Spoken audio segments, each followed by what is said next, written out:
আসসালামু আলাইকুম সবাইকে। কেমন আছো সবাই? আজকে তোমাদের সাথে ২ টা রেসিপি শেয়ার করব। একটা হচ্ছে ভাইরাল আইস ওয়াটারমেলন আর একটা হচ্ছে চকলেট ডেটস। তো চলো রেসিপি ২ টা খুব সহজে তোমাদের সাথে শেয়ার করা যাক। আর রমজান মাস এমন একটা মাস কিভাবে যে এত তাড়াতাড়ি চলে যাচ্ছে। ভাবলাম রমজান মাসে অনেক কিছু করব, এটা ওটা করব। কিন্তু দেখো চোখের পলকেই এটা শেষ হয়ে যাচ্ছে।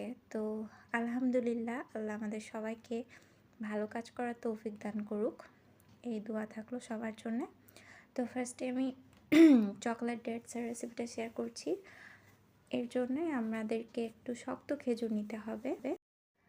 আমার বাসায় যেহেতু শক্ত টাইপের খেজুর ছিল না, তাই আমি একটু সফট খেজুর দিয়েই করে নিয়েছি। তো ফার্স্টে খেজুরটার মাঝখান থেকে চাকু দিয়ে চিড়ে নিতে হবে এবং খেজুরের বিচিটা বের করে ফেলে দিতে হবে। আর একটা সাইডে আমি কিছু বাদাম কুচি করে রেখেছিলাম। তোমরা তোমাদের পছন্দ মতো ফিল দিতে পারো, চাইলে ভিতরে কিশমিশ দিতে পারো, বাদাম দিতে পারো, হোয়াট এভার ইউ ওয়ান্ট, কোনো সমস্যা নাই। তো আমি ৩ রকমের বাদাম কুচি করে সেটা আস্তে আস্তে করে দিয়ে নিচ্ছি।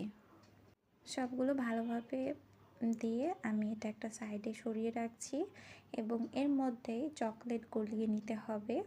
আমি ডেইরি মিল্ক চকলেটটা ডাবল বয়েলিং প্রসেসের মাধ্যমে গলিয়ে নিয়েছি।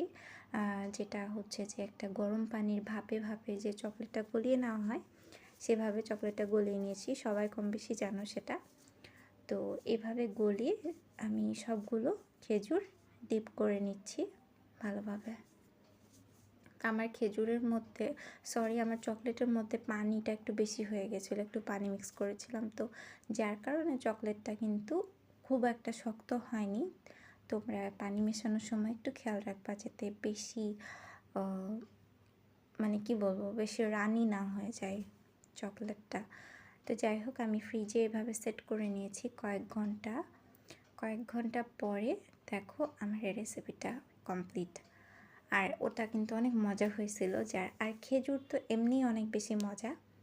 তো যাই হোক, আমি পরের রেসিপিতে চলে যাচ্ছি। এর জন্য আমি 2টা স্লাইস ওয়াটারমেলন ডিপ ফ্রিজে রেখে দিয়েছিলাম এবং এটা আমি 1 ঘন্টা পরেই এটা আমি গ্রেট করছি। যদিও এটা কিন্তু অরিজিনাল, এটা কিন্তু অনেকক্ষণ ডিপ ফ্রিজে রাখতে হয় এবং আইস টাইপের যখন হয়ে যায় ওয়াটারমেলনটা, তখন তুমি এভাবে গ্রেট করে সেটা সুন্দর মতো করে নিয়ে তার মধ্যে 7 আপ অ্যাড করতে হয়।